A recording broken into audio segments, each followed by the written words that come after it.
Hello, everybody, and welcome back to the series. My name is Muhammad, and we're back to finish off this the covering of some of the stuff that went down in the Easter Rising. I missed like two days because I had a doctor's appointment and I ended up sleeping for the rest of the day, and I hadn't really prepared material. And the other day, uh, I just didn't get the chance. I just didn't have much of an opportunity to do the video. So I'm doing this today to replace it. So where we last left off, the Irish had the Irish were making preparations to do the rising, which began on the morning of Monday, on the 24th of April. About 1,200 members of the Irish Volunteers, Irish Citizen Army, and the female Kuman Naman um, rose up and mustered at several locations in central Dublin.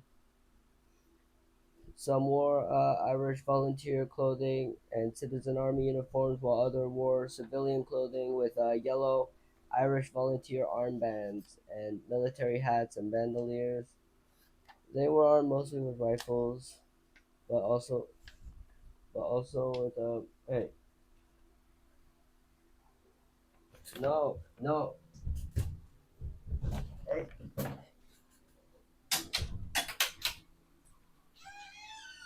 out, yo.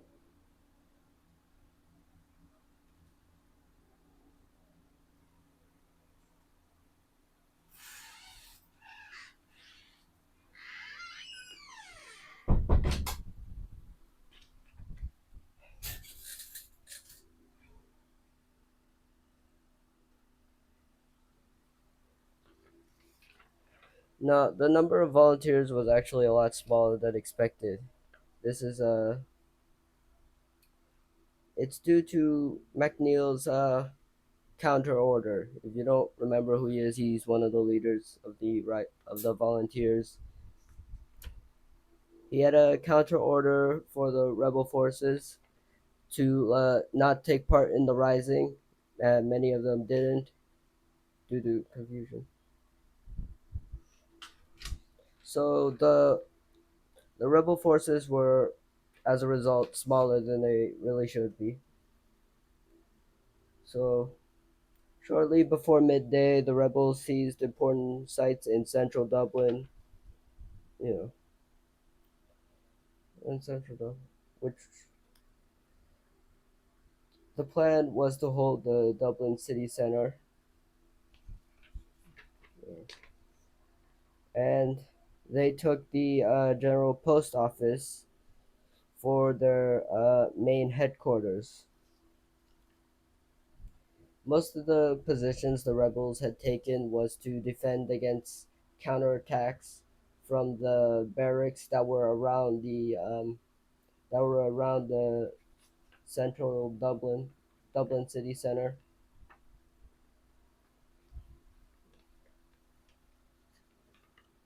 and they began to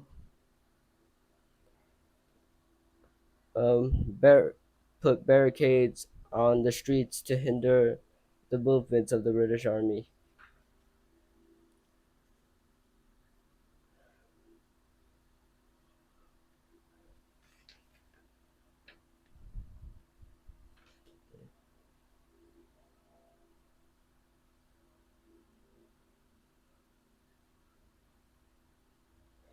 And then a joint force of about 400 volunteers and the citizen army gathered at Liberty Hall, and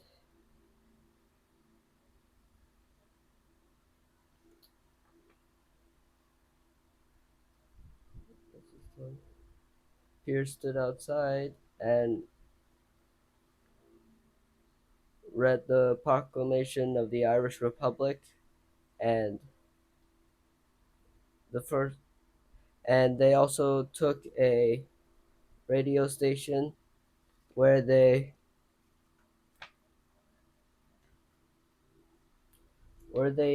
declared their Irish Republic, which was also the first radio broadcast in Ireland, apparently.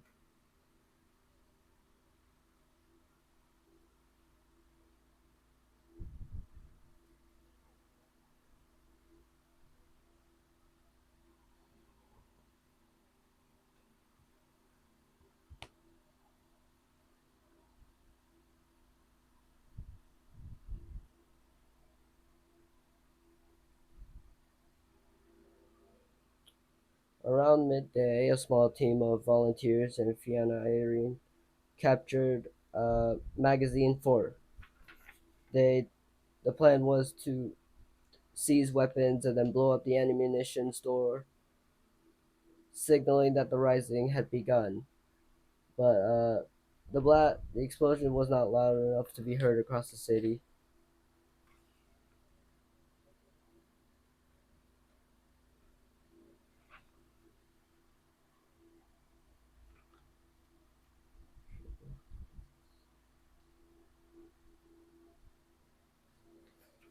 A contingent under Sean Connolly occupied Dublin City Hall and the adjacent buildings, and then attempted to seize the neighboring Dublin Castle. As they approached the gate, a lone and unarmed police sentry named James O'Brien attempted to stop them and was shot dead by Connolly, which, some accounts, he was the first casualty of the rising.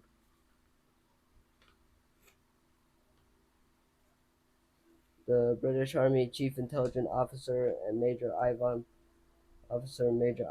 Prince fired on the rebels, while the Under Secretary for Ireland Sir Matthew Nathan helped shut the castle gates. Now, the rebels didn't know this, but the castle was actually lightly defended and could have been taken with ease. But the rebels instead decided to lay siege to the castle from City Hall. So then fierce fighting erupted after the British reinforcements arrived. And the first casualty that the rebels ever took was actually Sean Connolly, who was shot dead by a sniper.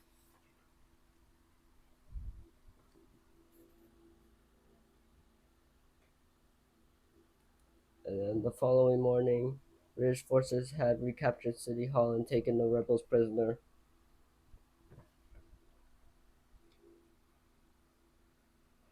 No, the rebels were unable to take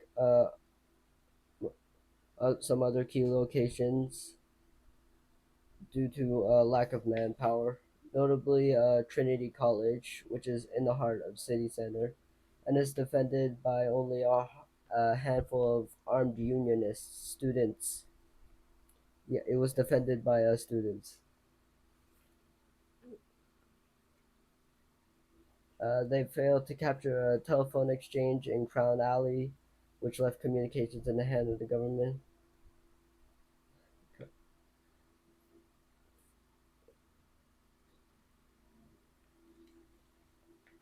And two incidents at Jacobs and Stephens Green.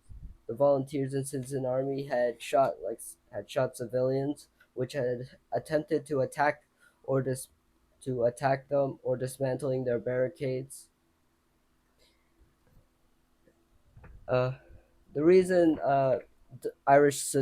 civilians were attacking the rebels was due to the fact that they didn't really believe in this rising. They didn't they were siding with the British on this.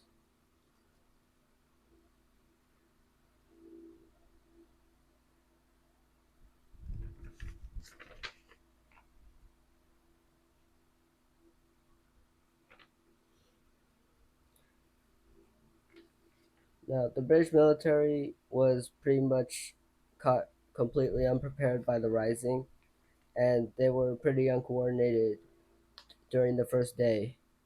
They had sent two squadrons of cavalry to investigate and were attacked and driven back by the rebel forces.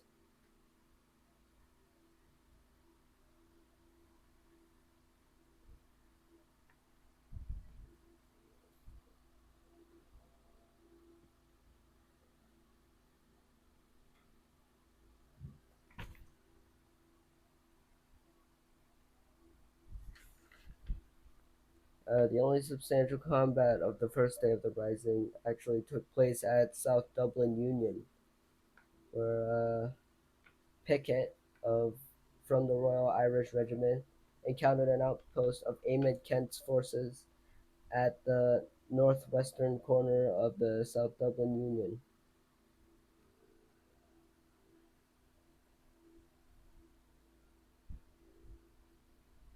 After taking a few casualties, the British forces managed to regroup and launch several attacks on the Irish position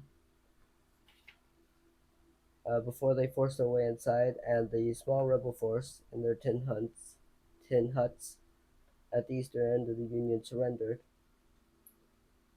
However, the Union complex as a whole remained in rebel hands. In this battle, the first civilian killed in the rising was a nurse while she was still in uniform, known as Margaret Keep. I don't know how to say your name. Three unarmed Dublin Metropolitan Police were also shot on the first day of the rising, and due to people taking the opportunity of the rising, a wave of looting broke out in city center, especially in the area of O'Connell Street, which is still officially called Sackville Street at the time. That's a fitting name. The second day, on Tuesday, throughout Tuesday and Wednesday, Lord Wimborne, the Lord Lieutenant, declared martial law on Tuesday evening, and he handed over civil power to Brigadier General William Lowe. So British forces began to work slowly, securing approaches to Dublin Castle and attempting to isolate the rebel headquarters, which they believe was in Liberty Hall, not the General Post Office.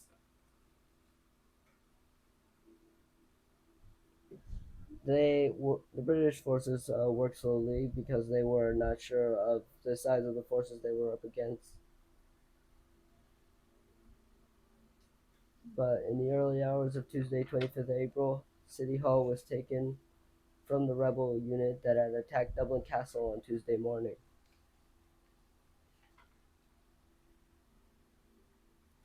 In the early hours of Tuesday, 128 British soldiers.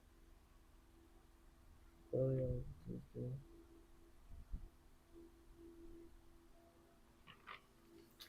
120 British soldiers with machine guns had occupied two buildings that overlooked St. Stephen's Green, the Shelburne Hotel and United Services Club.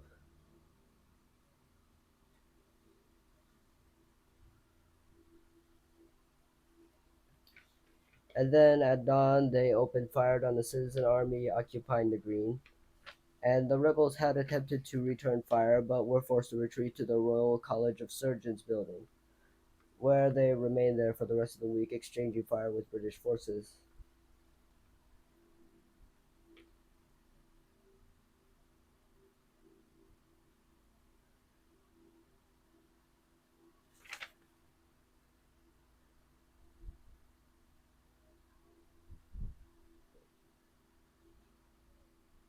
And at Annesley Bridge, the Irish rebel forces managed to ambush an armored train full of British soldiers who were attempting to repair some damaged tracks.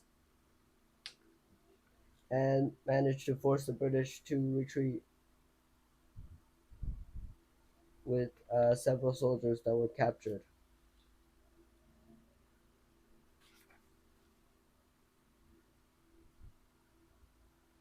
At Phibbsboro, in the northwest, rebels had rebels occupied buildings and erected barricades at junctions on the North Circular Road, and the British summoned the 18-pounder field artillery from Athlone and shelled the rebel positions, which destroyed the barricade. And after a fierce fight, the rebels ended up retreating.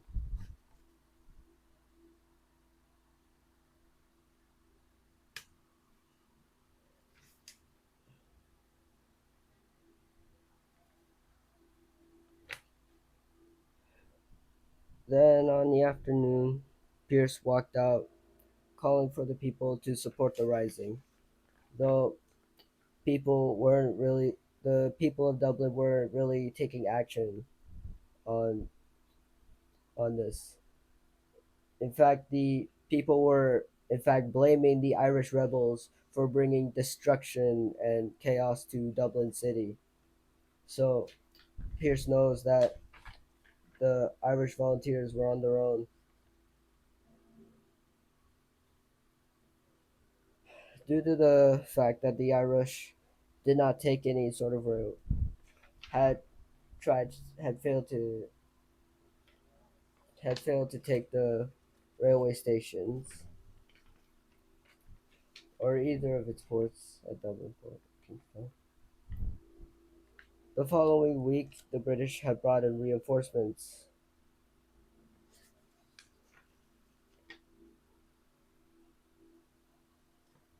After a while, due to heavy shelling, the um,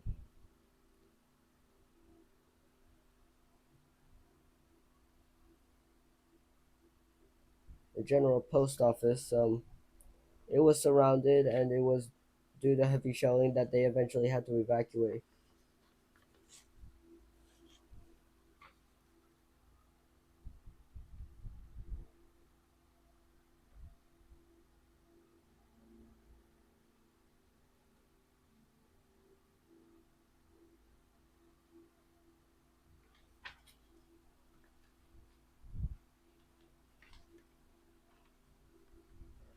Connolly had been incapacitated by a bullet wound to the ankle and had passed command on to Pierce.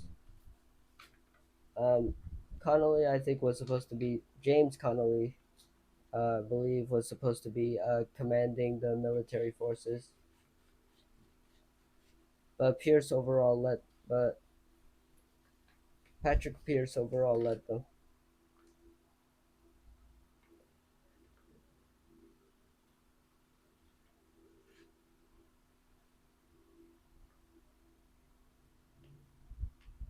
They evacuated and took up a new position in 16 Moore Street, and young Sean McLaughlin was given military command and planned to break out. However, Patrick Pierce realized this plan that resisting any further was going to result in the loss of more of their own people as well as the lives of Irish citizens. So he ordered that the volunteers and that all rebel forces were to surrender to the British forces to save both themselves and the citizens.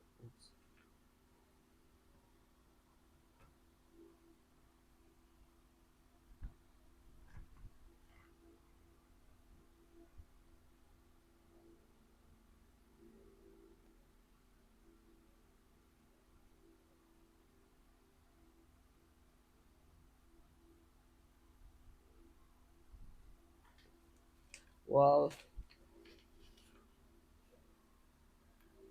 sporadic fighting, while there was some fighting that happened outside of Dublin, the whole plan was that all of our that the rising would take place all across Ireland. However, due to MacNeil's counter order and a lot of confusion, the it didn't. Most of the rising happened in Dublin.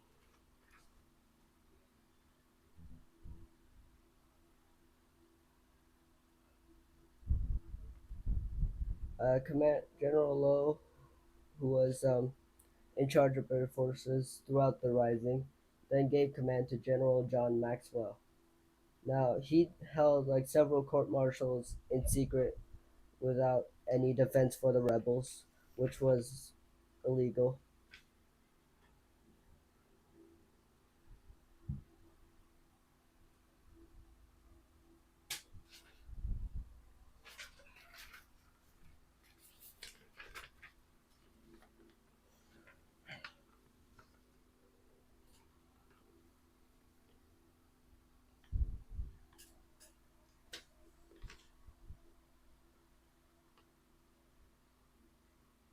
And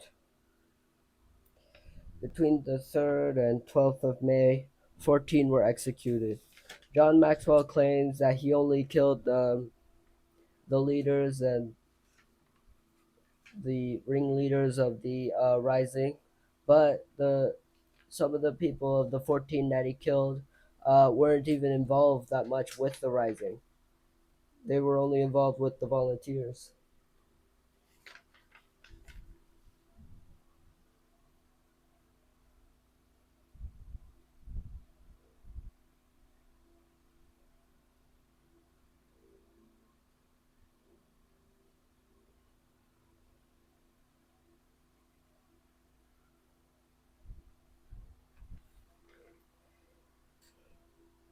A lot of people were arrested, and these arrests had greatly affected hundreds of families and communities, which developed the anti English sentiment among the public.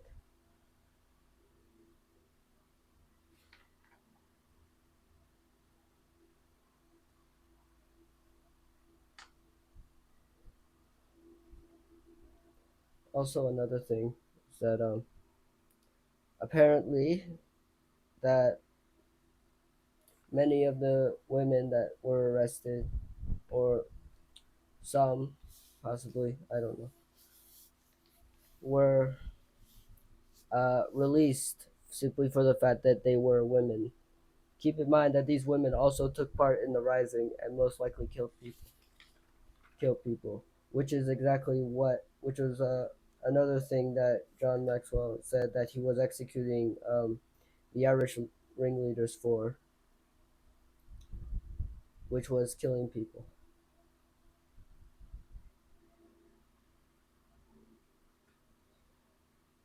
There were several. The British had committed several atrocities on the Irish citizens during the rising.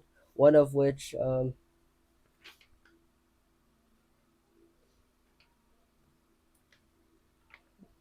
one was known as the North King Street Massacre, where like on the night of 28th and 29th of April, British soldiers of the South Staffordshire Regiment under Colonel Henry Taylor had burst into houses on North King Street and killed 15 male civilians whom they had accused of being rebels.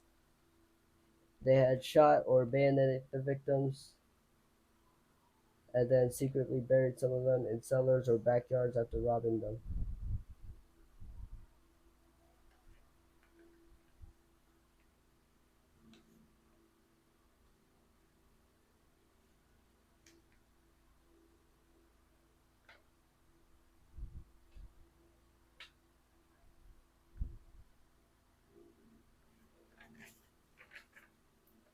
In the end, the atrocities committed by the rising itself did not raise the spirit of independence of the Irish, but what the British did after what the British did after suppressing the rising and what they did during it was ultimately what brought anti-English sentiment on the rise and brought up support for the rebellion. One group that took an opportunity of this was a political group known as Sinn Fein, which at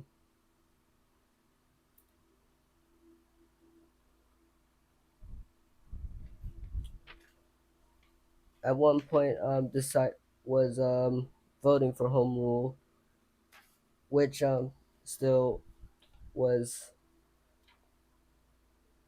voting for Ireland to be free under the British Empire, but like they took, but like people believed that Sinn Fein was the cause behind the was behind the Easter Rising. So they took that so they took those rumors and then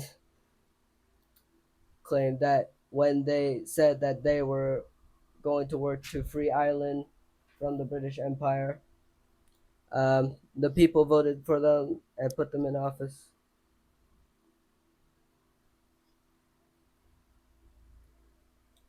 Uh,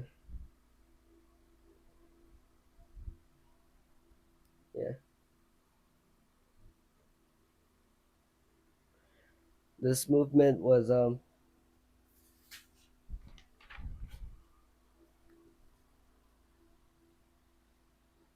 rather important time in Irish history, and people still remember it today.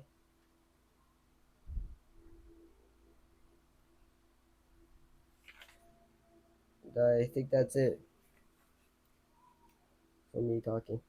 Sorry if I confused people by how I prepared this,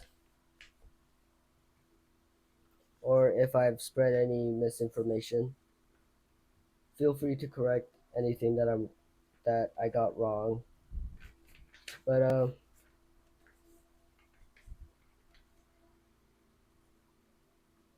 yeah, you can look up the rest of this rising if you want to. But like I did actually left out a lot of stuff try and make to try and make sure that this all stayed on paper, that this all could stick on one paper. So yeah,